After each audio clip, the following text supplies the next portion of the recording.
dual contact sa signal light ng Aerox version 2. Ito nga pala yung mga gagamitin natin. Ilalagay ko na lang sa showcase ko para mas madali nyo makita. Dual contact signal light at saka LED signal light sa likod yan. Flasher relay at saka flasher relay adapter nga pala yan. Aerox version 2. Pag natanggal nyo na yung cover dito, tanggalin nyo lang tong relay.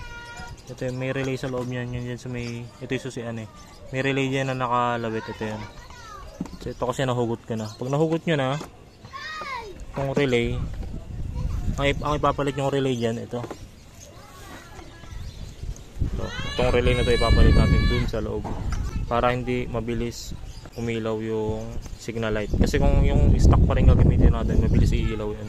So palit tayo ng aftermarket na relay. Dito banda sa ilalim ng signal light, pihitin nyo lang yan pa kanan para matanggal nyo itong bulb na to. Pag natanggal nyo na, hugutin nyo lang yung bulb. Tapos ito naman yung ikakabit natin. Pag naikabit nyo na, kuha kayo ng wire. Tapos itap nyo dito sa may B na nakalagay sa may flasher relay na kinabit natin kanina. Tapos yung wire, itap nyo naman dun sa may dual contact na signal light natin. Ganyan siya nakaporma dapat. Tapos discarte nyo na lang kung paano nyo itatago yung wire na yan. Ganito naman yung lakas niya pag umaga.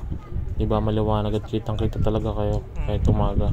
Ganito naman pag gabi. Pati nga pala yung signal light sa likod, pinilitan ko na rin ng LED para full LED na.